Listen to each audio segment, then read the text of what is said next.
Good evening, everyone. Welcome to Dad's Turn to Talk. My name is Bob, and I'm joined as always with my two favorite co-hosts. Josh, how you doing tonight? I'm doing great, Bobo. How are you doing? You want the truth or you want me to lie to you? I want you to lie to me tonight. You know what? I'm doing good. I can't complain. It was a great day at work. What can I say? Join the club. I loved every moment of it. No, you doing good, man? No, everything is good. Yeah, I've got a sick kid who's on antibiotics, but hopefully is doing better and supposed to chaperone her and her class on a field trip tomorrow. So hopefully she has a good night and is ready to go. I hate chaperoning those kids trips. I'm excited. I think it's going to be cool. Well, where are they going? How many times have you done this, Josh? 0. Yeah, you get to about 50. You guys will like this. This is actually funny. I got like an email today from the teacher, and she's like, "Oh yeah, you're not only responsible for your kid, you're responsible for 2 other kids." And I'm like, and Lisa and I started laughing. I'm like, "Oh my God, I'm responsible for 3 kids. We're going to a place called Discovery Cube, so kind of like a science center." So yeah, it should be fun. Sounds exciting. Yeah, or exhausting. But I'm good. Go to Disneyland, Heck no, we're gonna go to the Science Center. The Science Center. That would be awesome at Disneyland, but I think that'd be quite hectic. I'd rather go to Universal than Disneyland, though. So Universal's cool. All right. Well, I'm glad that you're on with us tonight, Josh. And we're introducing next is the gentleman that his wife lets him come out to play every Wednesday. Well, I mean, she keeps him hostage, in that garage there. But how you doing, Derek? Hold on, I have to take the cuffs off my feet. Derek, are you okay? I think I'm all right. What am I talking about? I'm fine. Held hostage by awesomeness. What are you drinking? What is that? This is actually Cherry Coke Zero. How is that? It's not bad. They didn't do too bad of a job with it. Okay, because I do love Cherry Coke, so now I'm curious. Yeah, no, give it a go. Okay, it's pretty good. It's not the real stuff, so don't get too excited. No, but is it as good as Sunkist?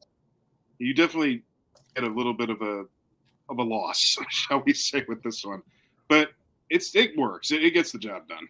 Nice. Yeah. I actually like it. I think it's not. I don't think it's too bad. Oh yeah, in terms of the zero stuff, you can't. Yeah, you'll be fine. It's a good one. That's right. Nice. Yes, sir. All right, gentlemen. Well, it's good to have both of you on tonight. And when it came to topics tonight, the one that I think a lot of people are talking about right now is that it looks like Marvel finally got something right. I mean, when it comes to that, there's only one thing I can say. That was awesome. So tonight we are going to be talking X-Men 97. Now, this was a show that initially, it's based off of the original X-Men, the animated series. This is a show that, of course, came out when we were teenagers. Now, we kind of talked about it when it first released, about what our interest level was, and I had actually seen the first couple episodes, and I think, Josh, you had seen the first one when we last talked about it. So now the finale happened last week, and we've had a chance to all kind of check it out. Gentlemen, what did you think of it? Let's start with you, Josh. What did you think of X-Men 97? I loved it. Good for Marvel that they got something right. It took me back, to our teenagers, Bob, as you and I have discussed. I actually grew up a big Cyclops fan, and I always remembered, Cyclops being front and centered. And then we had the X-Men movies come out starting in 2000, and it was all about Wolverine, which don't get me wrong. I love Hugh Jackman. I love Wolverine, but like Cyclops took a backseat to him. And all 3 of us I talked to both of you about this, how, he was used okay in the first one, second one, a little worse. And then third one, let's not even get started on that. That was brutal. Just thought the episodes in this were so good. Let me see. I mean, we'll go through, I guess, some of the episodes later, but they were all just wonderfully written. told a great story arc, and really gave us some surprises. Even you, Bob, like texting me and being like, "Okay, you got to watch this." I can't believe they did that. Yeah. There was some stuff on there that definitely shocked me. Yeah, definitely shocked me as well, but just good for them. Good for the writers. And you see, it's not superhero fatigue, gentlemen. When you write something good, guess what? We want more. I was sad we didn't get it today. Now, just Yeah. to kind of touch on that real quick, I did see where they were showing that the ratings for X-Men 97 weren't exactly very high. And I think a lot of that had to do with people being kind of, standoffish, not quite sure what to think. But I did see an article today that said over the last, I think it was 3 or 4 episodes leading up to the finale, the viewership started increasing to where they had a pretty strong finale. So That's good. that's a good thing. And I think if you look at Twitter and you look at social media, a lot of people are talking about X-Men 97. So, and it seems to have a very positive, people, or it's very positive what people are saying about it. So Nice. Awesome. Very exciting. what'd you think, Derek? Oh, just to echo exactly what you guys were talking about. Not only was this awesome, but they did something that was not easy to do. The fact that you watched this as young as we did, God, what were we, like 17, 16, something? I mean, at least Even I younger. was. I mean, 97, Maybe probably even- yeah. 16. I No, think. because remember it came out initially in 92 because it was Oh, a then that was 5-year way show. later. And it's supposed, that's why it says 97, because it's supposed to be at the end of that show. It's supposed to pick up after it. So, Right. So, yeah, 12 or 13. So, yeah, we I were guess young. so. Yeah. I remember people had trading cards. Remember, Bob, at school? Yeah. That had Wolverine on it and Cyclops. I don't know if you guys had that, Derek. Oh, yeah. I had Did you? old binders full of them. Yep. Yeah. so funny. you know which ones I used to have? It wasn't so much the ones from the show. I had I don't know if you remember them. They were they were called Masterpiece Collection, and they were like real high quality drawings in the sure. cards. They were like Yeah. they had like a foil gloss over them. Yep. And And whatnot. really Those good are the ones that Wolverine I collected. pictures. Like Wolverine was really cool in that. Yeah, those are the ones Yeah. I collected. I remember those. Those are the high end ones, and they Yeah. were very, very cool. I had one of I wish I still had those. I had one of Vision that I adored. It was one of the coolest things I've ever seen. Anyway, back on track. So the fact that this is now over 30 years later, and forgive me, Bob, for being redundant as we were talking about this before, but the fact that you were able to make a show as captivating for an 11 or 12-year-old, and then the fact that we're into our 40s and we were still that intrigued by it, that's a very, very tough feat, and Marvel did it very, very well. I don't know What how do you mean in our 40s? Sorry, 40s? We're not in our 40s. What are you talking about? Shut up, Josh. We're Anyway, 18. so We didn't even need to clip it for that one. no. I took care of that for you, Bob. That would have been funny if I just said shut Wow. up to myself. Shut up, Josh is just gonna be sitting there and he'll be like, well, shut up, Josh. He's just gonna No, you just look off in the distance and be like, shut up. Shut up, Josh. Yeah. And that was funny. I mean, how many shows can you really say that about? Just to get back on topic, I don't know of any. I was trying to think of one, and I really can't. I mean, Bob, to your credit, you talked about House of Dragons and Game of Thrones kind of coming back into the mix, but the amount of space and time that we've had from when this was on to now, they really, really, really did a well done job. And I was telling Bob, maybe they just got to stick to animation for a little while. Maybe just stay out of everything. Live action. Yeah. Yeah. Because this was really, really, really well done in so many ways. And Josh knows that I've been an X-Men fan for forever and a day. Yep. I actually prefer X-Men over the Avengers. Josh, we were talking about that earlier. Yep. Because X-Men seem more like a family to me, and they really are. I mean, they are very, very, very tightly bonded. Well, the Avengers, it was just kind of like Tony Stark being like, "Hi, Captain. Hi, yes, that purple guy. Yeah, he's back. I'll try to call Thor. Would you mind getting Hulk on the line for me? And that's why I like the X-Men, because they always were a team. They were always together, fighting for one another. And the overall story of humanity is awesome. The characters are great with their own stories. The villains are even great with their own stories. I think Magneto is one of the most brilliant villains in all of comics. I can't say enough. I could keep going and rambling on, but I echo the same thoughts that you guys do. Awesome. Derek, You mentioned Magneto being a great villain. I thought he was fantastic in this. What he did with his story arc, that was top notch. Yeah, I mean, we'll kind of get into some specifics here in a bit, but just what they did with his character, I absolutely loved it.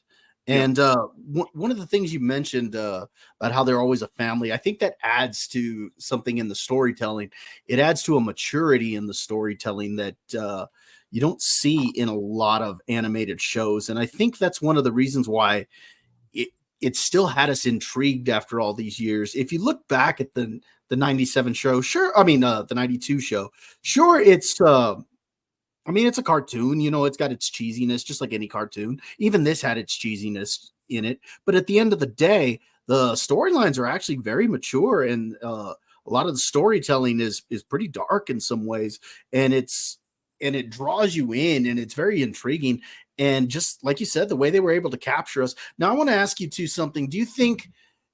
Who do you think this is geared towards? Do you think this is geared towards a new generation, or do you think the target audience is our age group? Our age group. Maybe they kind of had a plan with that, though, to start off with our age group, because they knew they were going to get us. Right. And then they probably thought that others would follow, that were the youngsters. So maybe it was kind of a two-pronged approach. I know my friend's son. Yes, start. I mean, we know it, so right. I would think that would be the case. What do you think, Bob? I think that initially it probably was geared towards our age group. Because right away, if you look at the animation style, the fact that it has the original theme song, it's brought back the original actors. It's all stuff that we're going to recognize. And by that, it's going to draw us right back into the world. And the fact that it picked up the storyline from before leads me to believe that we're more the target audience, and that they're hoping that maybe through us talking about it, that they'll get a younger audience who will go back and watch the original series. Because, I mean, it's on Disney Plus where you can go and check it out, which I'm actually kind of wanting to go back and watch the original series. Now, I'm actually psyched to go back and see this. I mean, this was actually pretty good. And you two know I've been talking about all the garbage that they've been bringing out lately, and this wasn't that. I mean, this was pretty good. Now, so overall, I really liked it. Now, I want to kind of get into some specifics. So for those who are watching, that this is your spoiler warning. Also, I did forget to mention, if you're like what we're talking about, don't forget to hit that like button and subscribe to the channel, and make sure you share it with all your friends. Come back and bring others to check us out. And also give us your opinion too, by the way. Absolutely. Leave your comments down, because we'd like to hear what you thought. Yep. Now, as far as the show goes, so just some specifics. So what were some of your favorite episodes, Derek, and your favorite moments? So, I think it was number 5, between 5 and 6. But when Mr. Sinister takes Genosha and just blows it right to holy anarchy. If you go back and read the comic books, Mr. Sinister is like one of the nastiest pieces of work with all the villains. And the scariest part about him is he keeps himself so covert that you really don't know anything about him. And he means to keep himself like that, so he can't really be found when he's causing all this trouble. But that was a great one. That was just Genosha just seems cursed no matter what it does. Even when it's going through a good time, it's just like, this isn't going to last. And sure enough, it didn't. I will tell you both that I think this was episode, I can't remember if this was 7 or 8, but it was toward the end, I think. But I'm pretty sure I have the comic book around here somewhere where Magneto rips out Wolverine's skeleton. It was in the 9th episode. Yes, thank you. And Bob's the one that texted me. He's like, I Yeah. can't believe they just did something. Okay, yeah. So what happened, Derek, was I texted Josh and I said, okay, Josh, you're gonna have to check this episode out. And he's like, really? It was that good? And I said, no, Josh, I just gotta say, I did not think that they had the guts to do it. Yeah. And they actually did it. Yeah. And I guess it shouldn't surprise me because the whole season leading up to that point, there was a lot of X-Men storylines that they had kind of touched on, a lot of mature themes, you know, the whole, you know, thing going on with Madeline Pryor and Jean, and you got the psychic connection that Cyclops had with Madeline Pryor, and you kind of had this love triangle, and I mean that was a pretty mature type thing. And then to have the guts to kill off Gambit earlier on in the 5th episode and not bring him back. Yes, right. And there you go, not bring him back. And the way that they killed him off and the whole scene with him and Rogue. So with all of that happening prior to it, I guess it shouldn't have surprised me that they did that with Wolverine, but it still shocked me that they actually did it because, I mean, it's such a big part of Wolverine's storyline. When you actually look at it, I kind of had to go back and kind of look it up. So when the adamantium was pulled out of him, that was something like 92, 93, something like that in the comics. He didn't get the adamantium back until it was 98, 99, somewhere around there. So it was several years before he got it back. And there was this whole storyline of how he got it back and everything involving Apocalypse, which could be interesting because in season 2, it looks like Apocalypse is going to be the main villain, and we didn't see Wolverine around, so they could go somewhere with that. But either way, my point was I didn't expect them to do it, and they did it. You know, it's the reason you didn't expect it probably because I was thinking about this after that did happen. I was and Josh and I were kind of talking about Gambit earlier, but Gambit's one thing. Granted, it's still shocking, but Gambit's one thing. Wolverine's another. You know, he's too much of a staple. You don't think anything's going to happen wrong to him. I mean, he can take all the punishment in the world, obviously, but you don't think he's just going to go kaput, which he, in essence, did. Yeah. Yep. That was shocking. I remember my mouth dropped when I saw that happen. That was insane. It brings back memories. Yeah. Yep. What were some of your favorite episodes and moments, Josh? Definitely loved 5. Was shocked about Gambit. That really, I was like, oh my God. And then you saw Rogue, who just was absolutely devastated. And didn't I text you on that one too? I was like, dude, you got to watch this. You got to watch it. It was. And then really liked episodes 9 and 10. Hold on. Was episode 9 and 10 part 1 and part 2, or was there a part 3? No, it was 8, 9, and 10 were a 3-part. I really liked 8. I'm trying to remember what happened with 8 because 9 and 10 was so fresh in my mind. But I loved all the cameos that we got. I knew he would. I called Josh and I was like, dude, you're gonna love the finale. And he's like, what do you mean? I said, dude, there are cameos all over the place. Well, you're gonna have the Incredible Hulk. I got to see Hulk. And you know what? The other one we haven't discussed is in the finale and I'm drawing a blank who it was. Who's the one that was it? The one who, when Logan, they transferred, they said to Logan, I love you, was Jean, and said, I love you, Logan. Morph. Who was it? Morph. That's right. And I thought that was like a cool scene because we all know he loves Jean, no matter what's happening, I think. What other episodes were good? I'm trying to remember. The first episode was good. I think we all held our breath and we're like, oh my God, what's going to happen? Are they going to do something we like or do something they don't like? Here's the thing is that when that first episode came out, like you said, we were all holding our breath and then they just kept getting better. Yeah, they did. There was no episode that I really was like, oh, this wasn't good. They were all great. Yeah. Episode 1 was like, wow, that didn't disappoint. That was actually quite awesome. No, especially the end where Magneto is like, when he's like, Charles left me in charge of the X-Men. You're like, what? Okay, that's interesting. By the way, I had asked Bobby this, Derek. I never knew that Magneto's name, like Charles called him Magnus. Yeah, he is known as that in certain circles. So what's his real? Is his real name Eric? Because Bobby thinks his real name is Magnus. No, what I was telling Josh is I said I just don't remember if his given name was actually Eric Lensher or if that was something that was done for the movies. I just don't remember. Yeah, but because I do remember, like on my trading cards, if you had Magneto, turn on the back, it said real name Magnus. Yeah. Okay. So the thing about Eric Lensher is the fact that because he came from the Holocaust, a lot of those papers went up in smoke. So you don't really know what his name is. But you know that Magnus falls in there somewhere because he probably gave himself that name as he went through time. But the origin of Eric Lensher is actually pretty unknown. You don't really know if that's his name. But Magnus is for sure. So that's what makes Magneto also so interesting, is that he has this brutal background.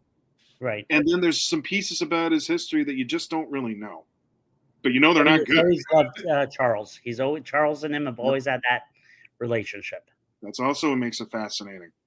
There's not too many comics out there where the biggest superhero and the biggest supervillain like each other. But it's interesting because we talked about how was this geared towards people of our age or a new generation? Think about the first episode. There is no Charles Xavier.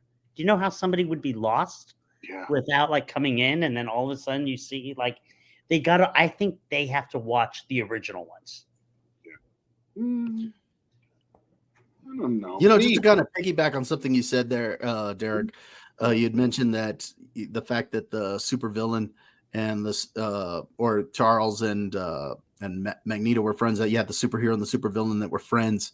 You know, actually it happens more often than you think. You know, like have you ever seen the movie Unbreakable? Oh yes. With Bruce Willis and Samuel L. Jackson. It's a great movie. Yeah. Josh, you have got to see Unbreakable. You haven't seen Unbreakable yet? I've never seen Unbreakable. And Bobby has mentioned it over and over again. That is a fantastic movie. But in the movie, Samuel L. Jackson points out that in a lot of comic books, the way you know who the supervillain is that he's the exact opposite of the hero. But then he says, and often they're friends. And so I thought that was kind of interesting, because if you look at Xavier and Magneto, they are complete opposites as far as in the way they view things. But at the end of the day, they're still friends. Yeah. Did you tell me, like, wasn't this, and this is not exactly, what you guys are saying, but Superman versus Doomsday, when Doomsday kills Superman, I guess, if we want to say it, Lex Luthor was upset. Yeah, but I think Lex Luthor was upset because he felt like he got cheated. Yeah, exactly. He didn't get the chance to do it himself. I mean, there's graphic novels about the Joker actually going after and trying to kill Bane because Bane broke Batman's back. Yeah, it's interesting. It's a unique psychology, Derek. It's very unique, I think. Yeah, you know what? Now I'm going to go back and I got homework to do now, because I want to see how many times this has actually happened with superheroes and villains being friends. Yeah, that sounds like a fun project. I'm sure there's a lot more out there. Yeah, but just real quick, because some of the stuff that I liked. Please. We've already kind of talked about some of the episodes, so I'm not really going to mention that. But just some of the little details that I liked. I liked that we saw a lot of the alternate costumes of the characters. Mm-hmm. You got to see Storm in her black costume.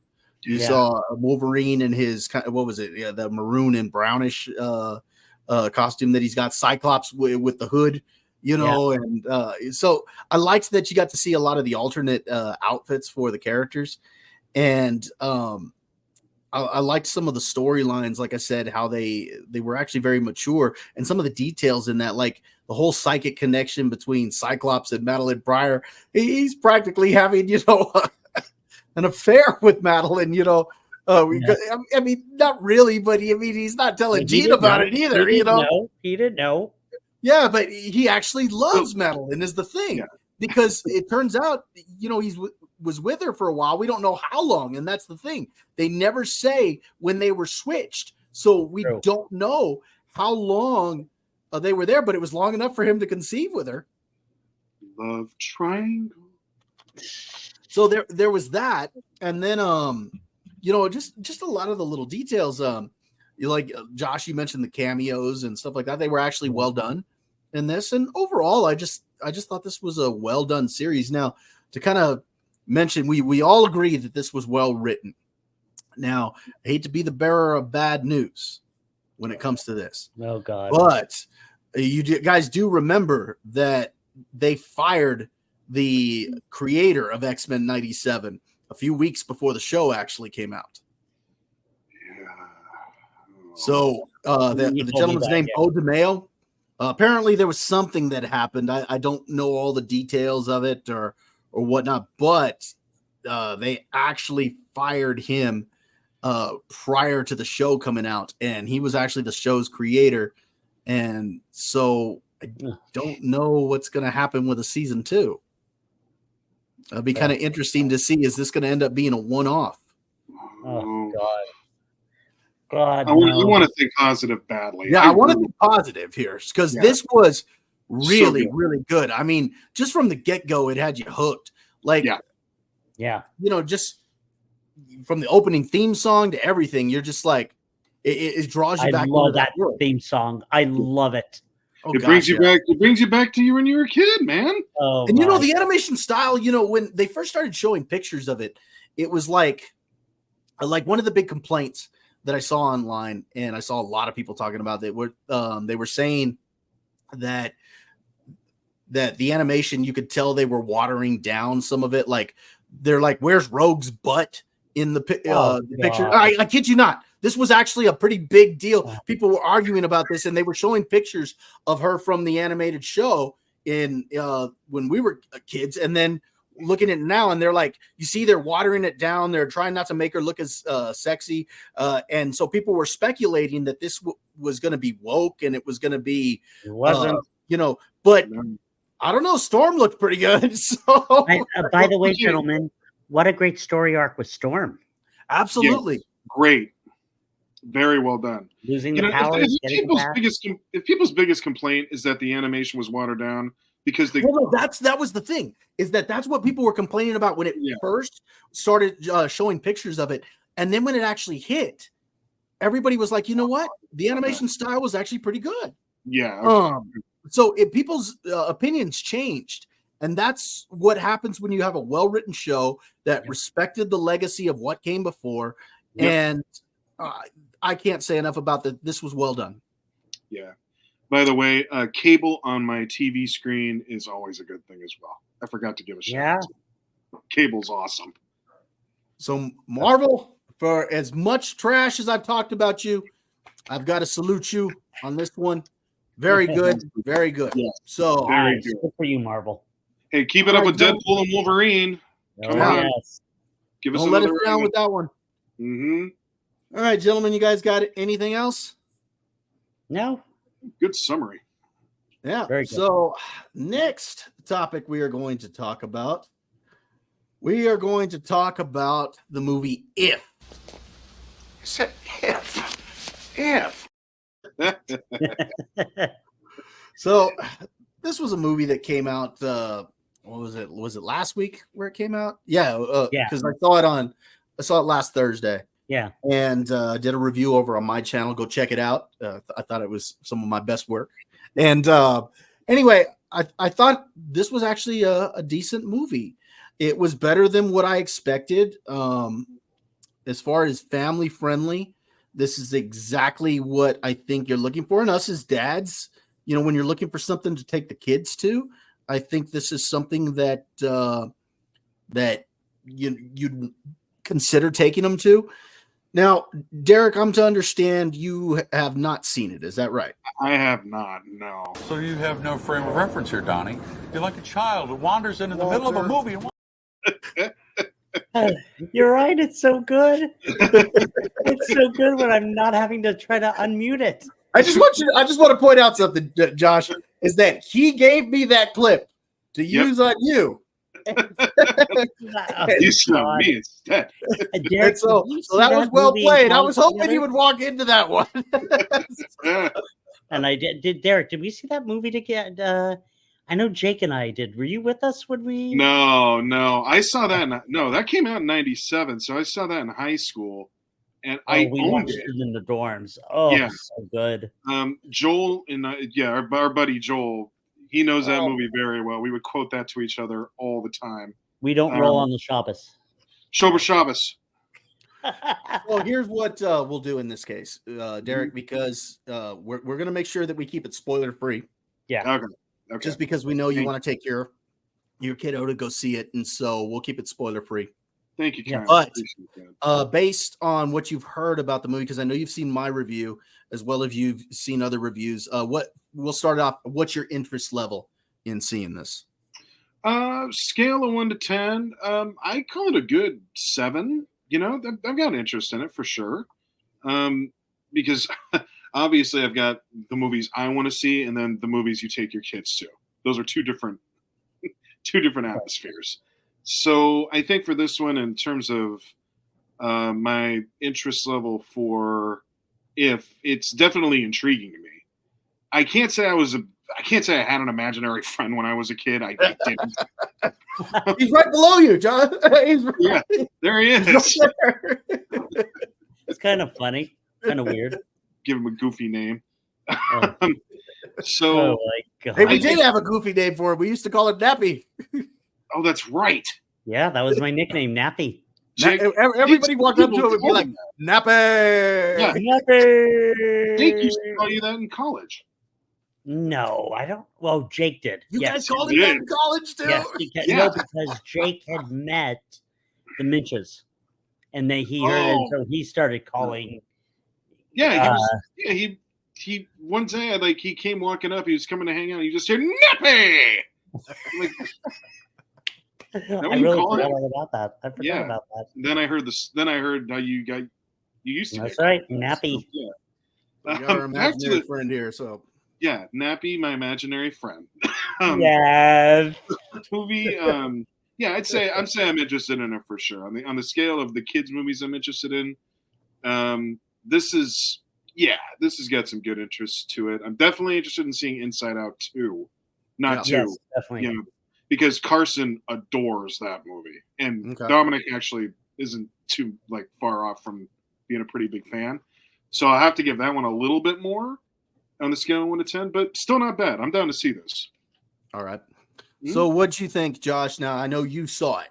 Right. First off, tell me what you thought about it, and then obviously I want to know what the kiddos thought. Because I know you went with several people, right? We did. We went with a huge so group let from me know what the kids school. thought. The kids loved it. Kids absolutely loved it. It was interesting, and I liked it. It was interesting because I don't want to give too much away, with respect to Derek and his family. Yeah, keep it spoiler. One of my friends had basically, called and just said, there might be some dark things in this, just letting you know, that I read about in the reviews. And I said, okay, we'll just, let Charlie know and everything. And she was perfect. I mean, she loved it. Very good script for this movie. I really liked Ryan Reynolds in it. And the cast they brought out was just, when you go and look at it afterwards, you're like, oh my God, it's excellent, Derek. Yeah, he got a lot of names. I did see that. Oh yeah, he did. And it was just Bobby used this in his review. It was just a down to earth type of a feel good movie. Okay. You got out of it and you're like, oh, that was good. That was good. They did a good job with it. And it's amazing. We all, a lot of people had imaginary friends. And that's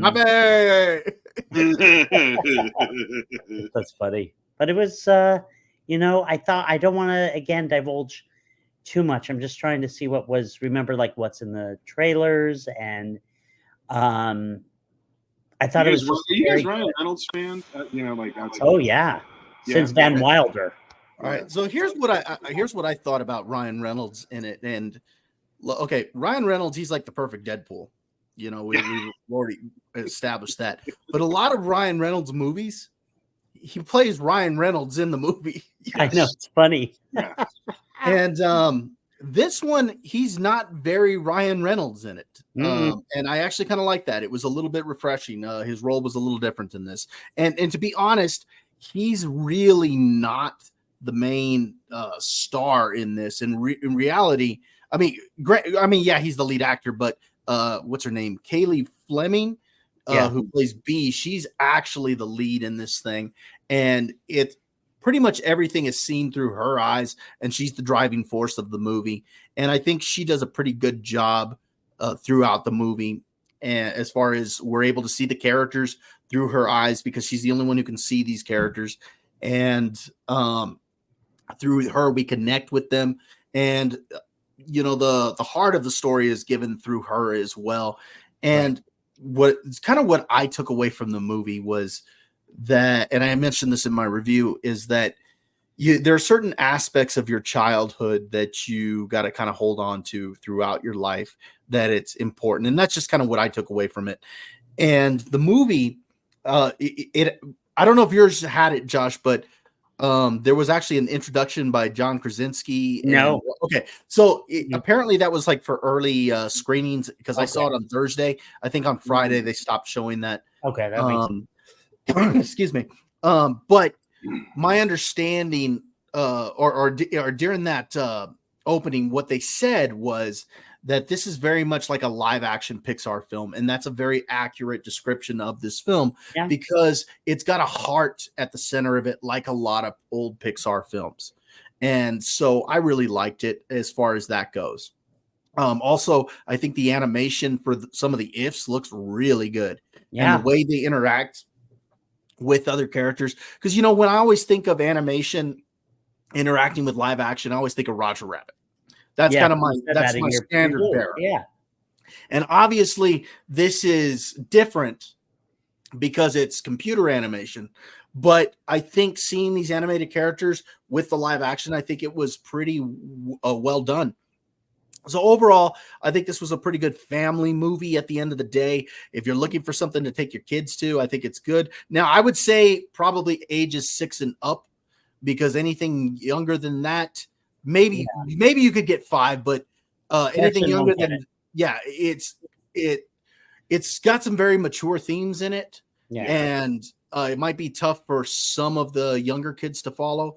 Also, I think the first 10 or about the first 15 minutes drag a little bit. Yeah. And once it gets going, as far as with all the ifs and everything, then it becomes really fun, but it takes a little bit to get going. And once it does, though, it's good. But you could lose some of the kids in the first 15 minutes if they're really young. So just something to keep in mind. This was funny, Derek. And I don't think this is a spoiler. The main star, her grandmother in the movie, was the actress who played in 3 Men and a Little Lady, the one who loved Tom Selleck, the British woman. Oh. And when I told Bobby, I said, "Do you recognize the lady in the movie?" And he's like, "Yeah." I'm like, "What movie do you think what movie was she in?" And Bobby goes, 3 Men and a Little Lady. Because I told my wife, I'm like, Lisa's like, "Oh, she's been in so much."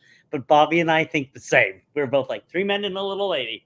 Well, that's a classic movie. I think both of them are pretty good. 3 Men and a Baby and 3 Men and a Little Lady. I love those movies. And what's interesting about those two movies is that they're actually, one's a sequel from the other, but they're very different from one another. As far as because the first one, is this it's how this baby kind of throws out their life into so many different directions and stuff. But the second one is actually kind of a love story. Yeah. And so it's very different, the setup. There's actually a little bit more action, I think, in the first one, because wasn't there like a... Oh, yeah, there was heroin. There was heroin floating around. Yeah, that's what I mean. So there were drugs and stuff like that. So there were things there that it made it a little bit more mature, where the second one was a little different in the way that it was structured. But you mentioned 3 Men and a Little Lady. And the moment I told Josh, I was like, yeah, she was the one chasing after Tom Selleck. Yeah. Do you know what else she was in? She's the awful aunt from Harry Potter. Oh, yes.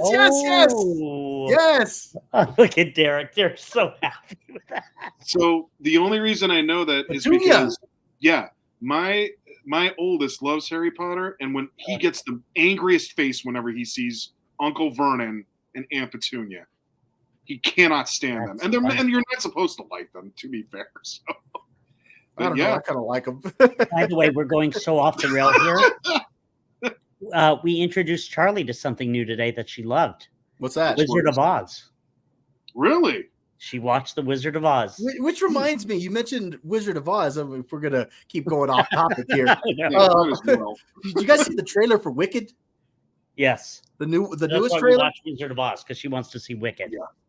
I just don't know about it. You know, the issue I've got, and I've mentioned this to you before, Josh, I'm tired of them always making villains to be sympathetic. Now, my understanding, this is based on like a Broadway show, right?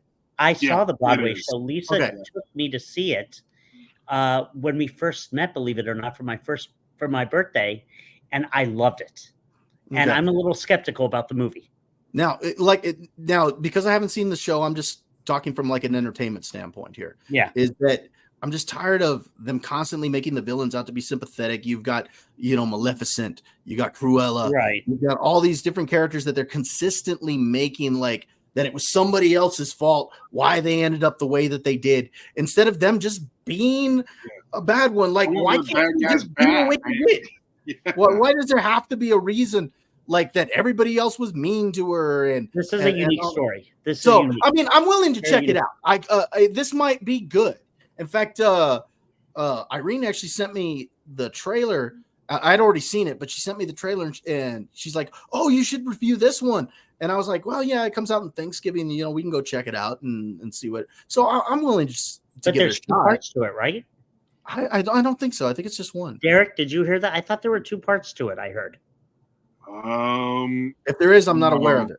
Yeah. I don't know. I thought I heard something the other day. Because, I mean, obviously I know the ending and I know, what goes on. So I don't want to say anything. But I won't know until I see it. Okay. All right. So let's say one thing about that, if we could. So, Bob, a girl told you to go see Wicked? No, my significant other. Yeah. Okay. She sent me because she sent me the trailer for it, and she's like, "Hey, you should go review this one," and I don't think she realized the date that it comes out, because I was like, "Yeah, it comes out on Thanksgiving." She's like, "Oh, Thanksgiving," and I told her, "No, it comes out then, but we can go check it out." No, but you could review the trailer, though. Yeah, well, it's been out a little bit, but that reminds me, trailer. I think the Beetlejuice, the new one, comes out tomorrow. The new trailer, so I might have a reaction of that one up. Oh, good. Anyway, so a female was one of them who told you to go see this, and Josh is the other now. that should tell you really who this audience is dedicated towards. You know what, Derek? I think you bring up a point there, Derek. I do think that this is going to be an audience that's heavily geared towards ladies and Josh. I think wow, good God. Okay. All right. All right. Josh, I'm just joking. Who's the one to go see If by himself at a kids movie? Little creepy. Yep. That's why I had to review it. Yeah, but no, Bob's becoming a professional. He had to do that. Daddy, why are you taking his side? Okay, enough with this. Enough, both of you. See you at Wicked. Oh God! But no, in all fairness, Josh, I remind me of the San Francisco incident at the water. Oh my God! That's another story for another. Oh, you want to tell the story, John? Go ahead and tell the story. Okay, so we were at a restaurant not too far away from where I lived at the time. It's on Fillmore Street, famous street. Nobody cares. Nobody cares. Okay. No, shut up. Exactly. Tell the story. Yeah. Shush.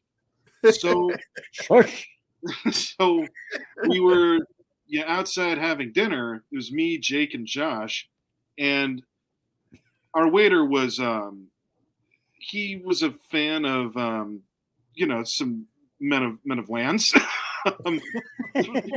He was not straight, so okay. We were getting served, and we were just sitting there, and I ordered a cranberry juice. And he comes back with our drinks, and Josh ordered an iced tea. This will come into play in a moment. And Josh, while the waiter is there, goes, "You're drinking cranberry juice? What are you, gay?" No, I And- didn't say that, did I? Yes. And then the waiter said to you, "Honey, I wouldn't be talking with that iced tea."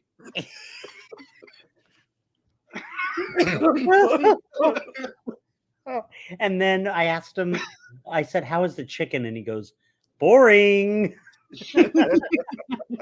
And then as we left, we paid the tip, and Jake and I are walking away, and Derek's still there. And I'm like, "Derek, what took you so long?" He's like, "Oh, I increased the tip by 20% more." Why? Despite you. You know, Josh is a cheapskate down there, so yeah, that's fine. You can increase the tip. Jeez. No, It was one of I because wish you were of the there way for they're it, acting. Bob. Oh, Oh, that would have been a Thank good. God Bob was not there. No, Thank God no Bob joke. was I'd have not. been something like, "Hello there." yeah. It's a fun episode. Yeah. We're Yeah. so off the rails on this episode. Yeah. So, but let's get it back to if here. You know, Yeah, let's circle back.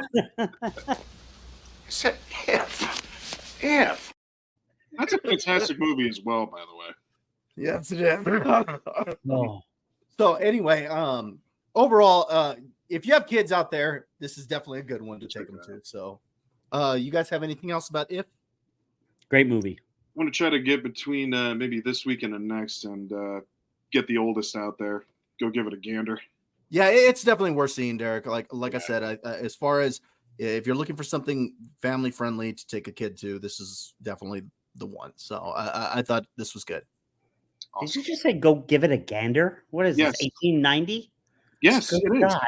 Mhm. I thought You I know said I'm go give it a old. I go. tell Maybe I everybody said that at the end gander. Yeah. I tell everybody I'm You had old a at the end of the farm? episodes anyway, Josh. With What a difference does it farm make in a if it's garage in 18? Russia or something? Jeez. Mhm. So, all right. The next one is something I'm actually really interested to talk about. And to do that, let me go ahead and share my screen here. So,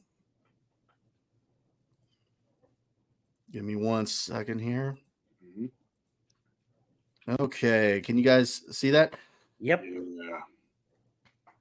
All right. So, we are going to be talking Cobra Kai season 6 predictions. And what we want to do is kind of each rank our the previous seasons, kind of what we thought is to how good they were.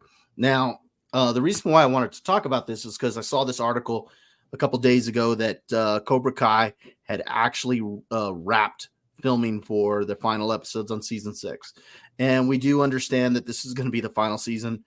For those that don't know out there, the three of us, we love the show. We consistently talk about this show. Yeah. And every time a season comes out, we'll spend a couple weeks talking about it, and then there's no new episodes, and it sucks because we're ready to talk about more. So we're looking forward to this. The first set of episodes, because they've announced that season 6 is going to release in 3 parts. It's going to be 15 episodes. It will drop on July 18th, the first part. So let's start with you, Derek. Why don't you give us your predictions for season 6? Ooh, I have a feeling that things just aren't going to end well. Okay. Well, I mean, okay, let me back up. I feel like Kreese just has to get his way. Like, I don't know if he lives by the end of it. Like, that's where I'm going with this. And I'm wondering if this plays out like a tragedy. Like, I think it's Johnny that actually is the one to pull the trigger, if we're calling it that. And then, maybe Johnny's got to go away after that and meets up with Terry Silver in prison. And, basically covers up for Daniel and just says something like, look, I was never able to beat you, but at least we beat him. And, Johnny hasn't really had much of a, success rate. So I could see something like that happening in terms of a tragedy. I hope I'm wrong, but it seems like that's entirely possible. Now, granted, that's not going to be within this, because there's 2 pieces to this, right? It's actually 3. There's 3 sets. So, yeah, the first set's supposed to release on July 18th. The second set in November, and I don't remember the date on that. And then the third set sometime in 2025. And my guess is that it's probably going to be early 2025 because the next Karate Kid movie, which stars Ralph Macchio, which was supposed to come out in December, got moved to the summer of 2026 for two reasons. My guess is, number one, to piss Josh off, because we know how much he loves when they move movies. And then the second is probably because of Cobra Kai, that they don't want any thing overlap. Thank you. Any overlap between the movie and the show. Okay. Yeah, I think maybe the way they open this up with the the first set of episodes, I could easily see Tori getting Kreese out of jail. She seems like she's not ready to go the Miyagi route. There's darkness there, and I could see her easily manipulated by Kreese, because that's what Kreese does best. So I could see her pulling some strings in order to get him out. So I think that's there's a good chance that. Remember, he's already out. Remember, he escaped at the end of season 5. Yeah, Kreese is out. Oh God, I forgot about that. Okay, so never mind. Jello, right? But she will, she will definitely be his prized pupil. Okay. I think that's going to happen, because now that Terry's in jail, it's just him, being able to run the Cobra Kai show. So why not have Tori be his apt student? It seems like that would work. All right. What do you think, Josh? Any predictions? What do you got? Well, I'm going to say this. The show started with Johnny Lawrence being down on his luck, right? The whole series. He was fixing a TV. He was a deadbeat dad. Yeah. I would really like to see it come full circle and for him to get a happy ending. I would like to, isn't she pregnant? She's pregnant. So, I would like him to, maybe he ends up opening up a different dojo and is very successful. I don't know. As you guys know, come on, tell everybody, who's my favorite character? There's Silver. Yes, I want him out of jail. Now that's a villain you don't like ever. You don't make him sympathetic at all. Oh God, no. Harry Silver is just like, and we'll get to it later, but I think he gets out of jail. Now Bobby thinks he's sick. Yes. Okay. Dying. That's one of my predictions, is that he's actually dying, and I've got a few reasons for that. I'll tell you why I think that in a minute. Okay. And as far as Daniel's son, it'll be interesting to see where he ends up, because he's like the opposite of Johnny. He has had success most of his life, and I don't know. I don't think he would be somebody who would they would come full circle and he would lose everything. It's kind of interesting to see where they're going to go. I still am wondering who Tori's mother is. Everyone thinks it's Hilary Swank. Yeah, Hilary Swank and all that. I think it's a little too on the nose, but I wouldn't doubt if they did it. Yeah, I was about to ask this. Have they left out anybody that hasn't been introduced? It's her. She's it. Yeah, she's it. Is that all? I think that's it. There's the redhead from the third film. No, she was in it. She was in that. No, she was in that. Remember she is what's her name's Daniel's wife's cousin, or was she? Yeah, the cousin. Yeah, the cousin, and they went out to eat and they got into a fight, right?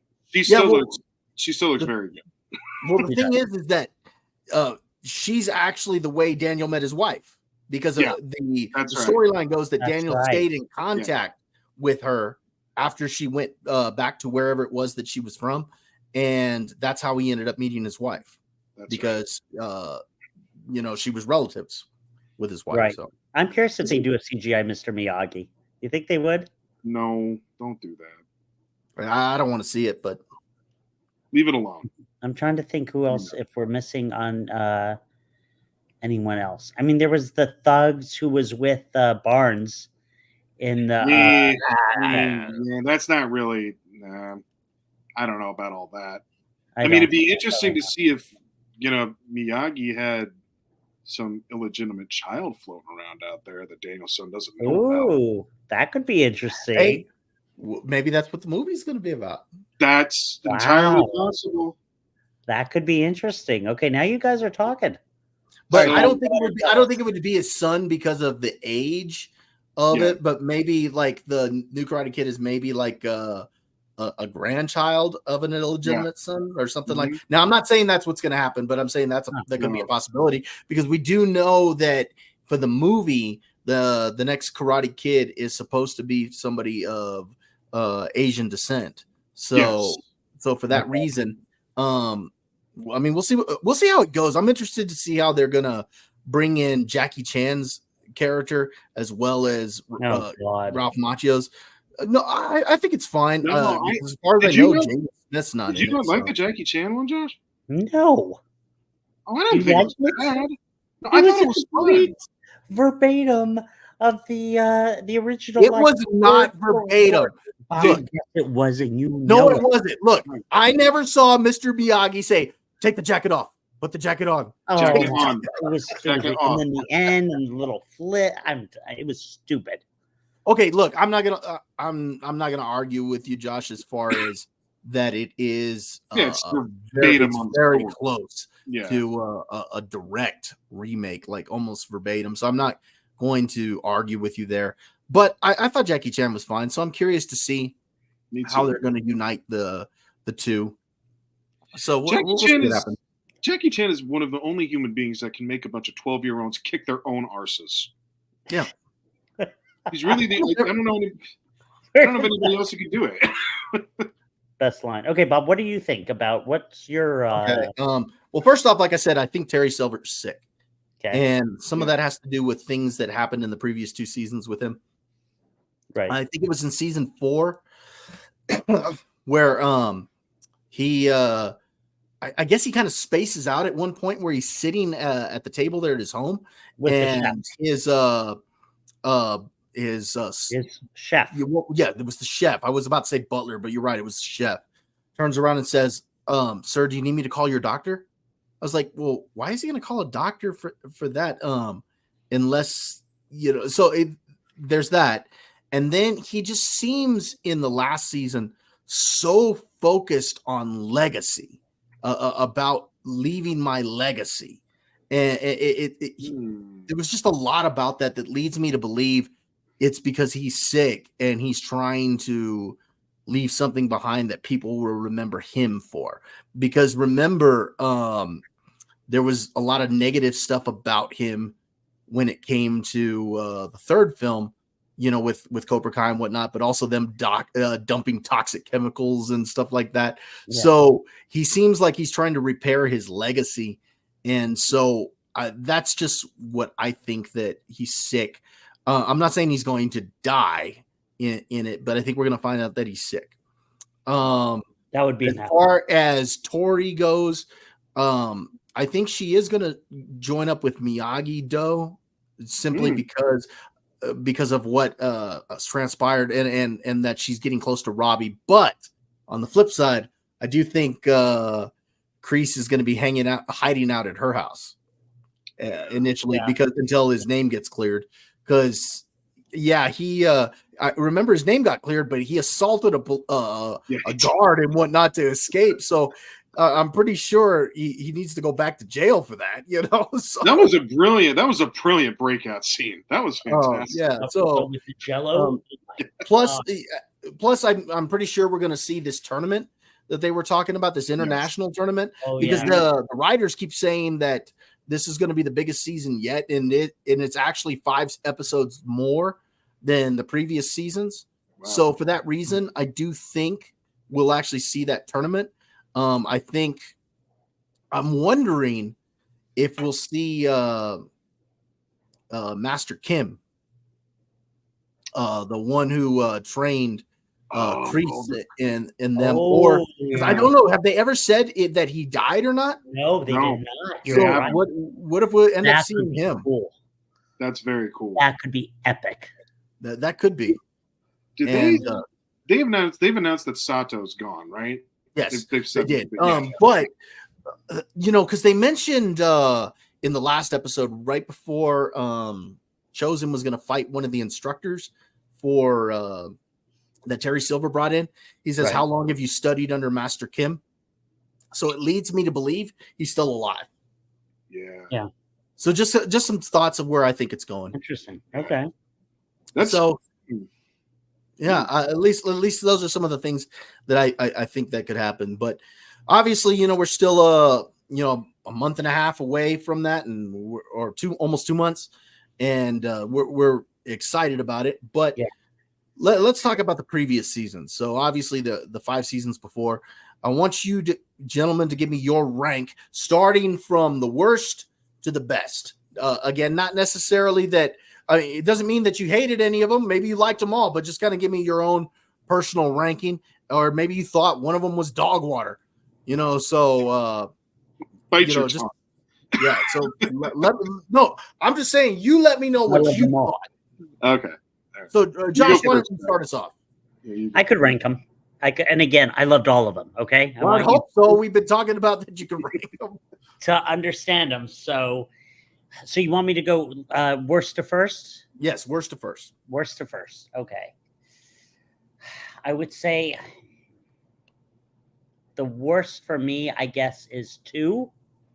Okay. And I'm just going to rank them first, and then I can kind of. Do you want me to say exactly what I loved about stuff? Sure, what I if you did? want to. Go ahead. Okay. So yeah, I would say 2, 1. Let me see. 5, 4, and 3. And the reason is, as you guys know, I'm a huge Terry Silver fan. So in season 3, when you had the beginning with Kreese and then Silver, and everybody thought Terry Silver in Vietnam was the guy with the ponytail. Yeah. And it's not him. Mm-hmm. It turns out that he wears the ponytail to honor the other guy. Him. And when he opens the gate and he says, "Anything you need, Johnny, anything at all." I'm getting goosebumps right now. That's how much I love. And I'm telling you, season 3 and 4 are very close to me. I would almost tell you both. It's like 3A, A and B. That's how close they are to me, because we get Terry Silver in the 4th one. But anyway, I'll finish about the 3rd. And even at the end, when Kreese picks up the phone and goes to call, and you just know it's happening. And then we had 4, and it was shocking because at the beginning he's playing the piano and going crazy. And you hadn't even seen him in many years. What's the actor's name? Oh my God, Bob. What's the actor's name who plays Terry Silver? Shoot, I'm blocking Derek's on it. looking it up. I am too. Yeah, go look it up, because I'm blocking on his name. Nick Marini? No. Hold on. Wait, Thomas Ian Griffin. There you go. Thomas Ian Griffin. Yeah. And anyway, and then he just picks up the phone and hangs up. You're like, what the heck? And as the season progresses, we get the real Terry Silver, because he had that girlfriend who's like, "Oh, Terry is a vegan and he loves this and does yoga and all this." And as the season progresses and he puts the ponytail up and he shows up at the dojo and he says, "I tried to get rid of you. I wanted to be done and you brought me back." So that was, those 2 were awesome. And then last season was great with him again. And then you had Chosen and the fighting and everything. And I don't want you guys to get me wrong. Like at the second one, I put it as last, but like the fight at the school was pretty cool. And also I loved at the end when Johnny throws the phone and it shows Allie, it says message accepted or request accepted. So I thought that was cool. And then the first one was just very well done. It brought us all the way back to 1984. And we were like, oh my God, this is good. And it's something Bobby and I have discussed many times, especially when it comes to Star Wars, that here in Cobra Kai, they talked about all the old, actors, and they were in this, and they gradually brought in the new actors. Right. And now we've come to love them. And like Bobby said, if they took Ralph Macchio and what's his name? Johnny. What's the actor? God, we can't think of any of the actors. Anyway, Zapka. William Zapka. Zapka. Yes. Yeah. And say, all right, you guys aren't going to be in this one. We'd be okay with it. At this point, we would, because we're so We've invested in the we've character. invested on all these characters and are like, okay, I could see Miguel taking over. I could see Hawk, taking over. But there were just so many good episodes. Hawk's redemption, which was awesome. Yeah, that was with great. him and Dante. That was cool.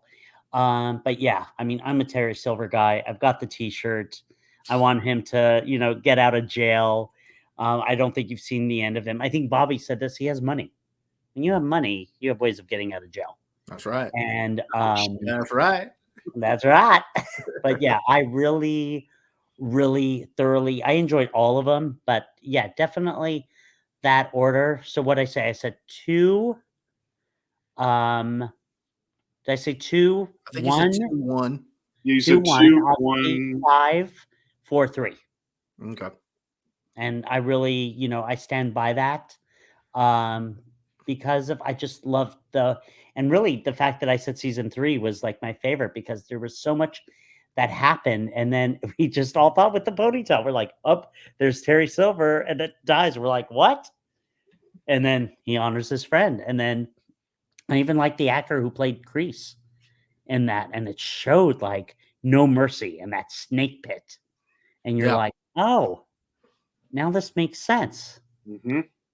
Where he was. And then I think, was it the next season, guys, that it shows him with Silver and they're trying to start Cobra Kai? Like it shows like 1980 or something.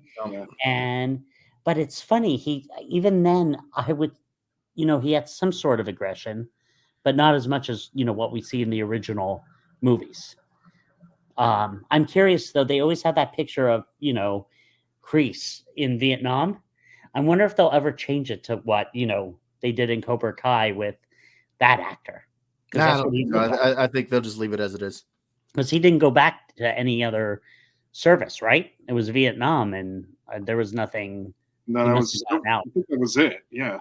Yeah. So anyway, those are my things. Love the show. Now you make me want to go watch it again. I know. I plan on doing a rewatch before the next season, but Absolutely. All right, Derek, give me your ranking. Okay, like Josh, the worst is not what you would refer to as the worst at all. They're all fantastic. I'm going to apologize though in advance, Josh. I think bottom of the list is 3 for me. Oh, sorry. All right, man. I didn't mean to offend you. You crushed him. You finally did it. You finally did it. You ended it once and for all. You did it in one quick move. Okay, go ahead. Josh, we do not train for mercy here. Mercy is for the weak. Yeah. No comment. No, I'm mad. All right, so you got 3 at the bottom. 2 probably goes before that. 4 is great because we finally do get Terry Silver. And now keep me honest here. Was 4 the one where Daniel's son went to Japan? Oh, that was in 3. That was 3. That was 3. Okay, never mind. Terry Silver is still great. 5 is utter chaos, so that's second. Which is why it's so much fun. And the first season's my favorite. Okay. Yeah, because I can't argue with that. Like that it sets up everything why you love it. It's got it all. It really, really does. And it does. I mean, it's basically kind of the same thing like X-Men 97 in certain ways, because it's been this long since we've seen the Karate Kids, but they bring it all back. Their target audience was probably us, and now we bring in youngsters to get tied to the new characters. So it's a brilliant show, and that season's the one that sets it up. Yeah. Not to mention Elizabeth Shue still looks very good. That was such a good episode with the song and everything. Oh, was that was season 3? I think that was 3, wasn't it? Yeah. I'm telling you, season 3. Oh, so good. All right. Well, that's good ranking there. So all right. Now your turn. Let me give you mine. I await the word of Vigo.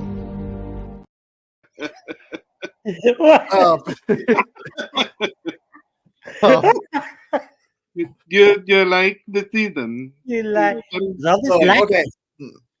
first off, let me preface this by saying that I'm going to put season 2 on the bottom because all the teenage drama, and it is utter crap. Season 2. No, I'm just teasing. No. Okay. Let me preface this by saying I like all the seasons. I really love them all. So, but I'm going to put season 2 on the bottom because I think there's a little too much teenage drama in some of the earlier episodes that I think it kind of is a real leap off from the first season. So it's just a little too much for me. It's not like CW-ish, but yeah, it's not that bad. But yeah, so that's why I'm going to put that one at the bottom. But like Josh said, the school fight. Oh gosh, that's great. I love the fact that they're battling through this whole school the way that they are and the way that the fight starts. And of course, there's no security guards anywhere, no nothing. It's just terrible. And then one of the principals is like, "We got to do something." And then Stingray, hold on, I got this. He comes in. Stingray, oh my god. Oh yeah, that's pretty cool. And he's assaulting kids. Yeah. Oh, god, big wrestling fan, Stingray. So okay, so which reminds me, Stingray, he's going to be in the new Naked Gun reboot. Yes, I saw that. That's tremendous. He is going to be played Frank George Kennedy's partner. Yeah, he's going to be playing George Kennedy's character. Captain Ed. So as long as he eats a cake and a hot dog. So okay, so let me get back to. So I got season 2 at the bottom. Then I'm going to put season 3 next. Now again, I really like season 3. There's so much to love about that season. Daniel, you're acting like we're like taking a dump on season 3. Josh. I know, but Daniel going back to Okinawa. And meeting up with Kumiko and having a redemption with Chosen or reconciling with Chosen, I thought that was really good. Or maybe not even reconciling because they were never together to begin with, but burying the hatchet. And so I thought that was good. Like Josh said, the whole storyline with Kreese and finding out why he was the way that he was, some of the stuff that he had to endure. Yeah. So I thought that was pretty good. I'm going to put season 1 at my 3rd spot. It's the one that started them all. Johnny Lawrence is hilarious. Yeah, it's all throughout the show, but season 1, he's got some great one-liners or not even one-liners, but just some great sayings. Like I was looking for a clip that I could use in this, and I just ran out of time, couldn't find one. But one of my favorite things that he said was when he's trying to get more students, and what's her name? Aisha, that was her name, right? Yeah. Okay, when she shows up at the dojo, and Miguel's like, "Hey, Sensei, come back here." And so he takes her back into the room, and he's like, "Look, the kids at school make fun of her all the time." He's like, "Well, that's what happens when you eat an entire box of Twinkies." And then he's like, "Look, her dad is so-and-so. He's a linebacker for which team was it? For the Rams? No, it wasn't the Rams. Was it the Chargers? I guess. like that, Yeah, well, or the Rams or the Chargers, something like that. I think it was the Chargers. Yeah, and then he turns around and he's like, he's like, "Oh, so you're saying her love of Twinkies comes from her dad?" Or how about when he says, "Put a hash brown on it" instead of a hashtag? That's actually in the second season. But it's a lot of one-liners that he has through that first season, I think, that are really good. And he's hilarious. So season 1 is at the 3rd spot for me. I like season 4 next. I think it's a solid season. I love that you see Johnny and Daniel trying to work together, trying to train everybody. They have some good stuff where they're trying to learn each other's style and try to appreciate each other's style. You have that scene where Daniel or Johnny disappears at the hockey game and started the fight between Daniel and all those hockey players. And then he, after Daniel beats them all, Johnny comes back in and he's like, "Well, where were you?" And he's like, "No, be there." So, wasn't he eating a pretzel? He went to go get a pretzel. but it's because he's like, earlier Daniel had told him the best rule of defense is to not be there. And so Johnny's like, "Well, no, be there." And then the tournament is a lot of fun. I like that Hawk won in there, and then they threw a twist by having Cobra Kai win the tournament. Yes, that was awesome. Yale disappearing, so it leaves on a cliffhanger. And so I thought season 4 was really good. And of course, like Josh has said, Terry Silver coming back, that's top notch. So, and then season 5 is my favorite. I love Terry Silver as the lead villain in season 5. I love that you see Chosen and Daniel working together along with Johnny. You bring in Mike Barnes. You have this whole fight with Mike Barnes, Chosen, Johnny there at Terry Silver's house, only to turn around and have this final confrontation between Terry Silver and Daniel, where Daniel uses the Quicksilver training against Terry Silver. And there's just so much that was done. I gotta go watch it again. Season 5. It is a lot of fun. A lot of moving parts in season 5, but it's a lot of fun, a lot of reconciliation between characters and burying the hatchet between characters. You see, Robbie and Miguel put their differences aside and they come together, and you see them coming together with Hawk. So, there's a scene where all 3 of them are sitting on the couch and Johnny's like, well, we don't know who's going to fight for us. So I guess we'll just flip a coin. And he's like, but there's 3 of us. I will flip 3 of them.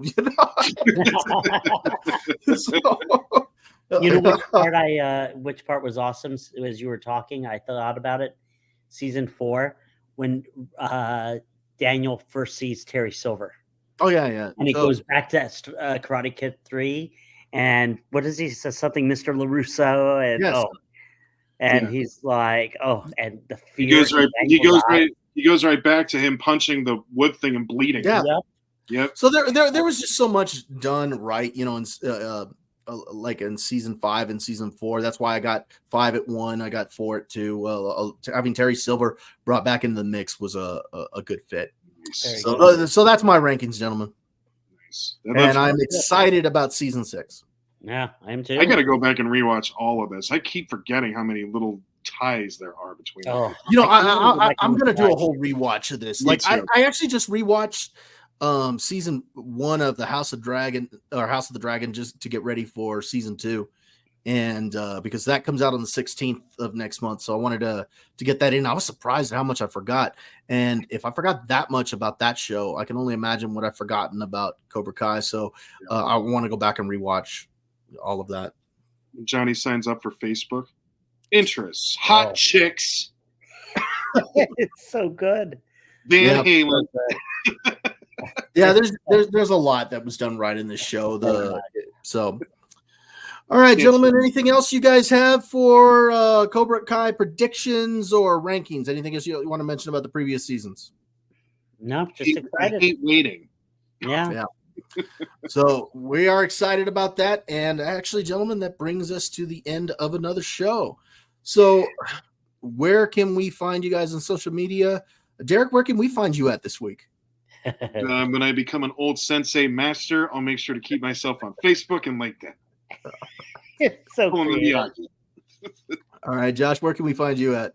Oh, you can find me on Instagram, Facebook, LinkedIn, and TikTok. I'm a real estate agent here in Southern California, and I am known as the family man of the Valley. All right, and you can find me over on YouTube at Was It Good at Bob Loves Movies on my own channel called Was It Good, and I am the most professional, unprofessional movie reviewer there is. So, like I said, I'm hoping to get another review out this week. There's actually a few things that are out. Not sure what I want to go see to review, but there's several movies that have dropped this week. And then, of course, the trailer for Beetlejuice, my understanding, is supposed to drop tomorrow. So I'd like to get a reaction of that out. But, well, gentlemen, it was a good show tonight. I'm looking forward to upcoming. We've got a lot to check out, especially in the month of June. Not next week, but I think the following week, the Acolyte drops, and you guys are going to be watching that. Oh, yes. Oh, God. Because if I've got to watch it, you've got to watch it. And we are going to talk about that that show on this channel. And so a lot to talk about. And so we got a lot coming up. Thank you for joining us tonight. And you guys have a great night. Be good, everybody. Later. We'll see you guys later. Bye. Bye.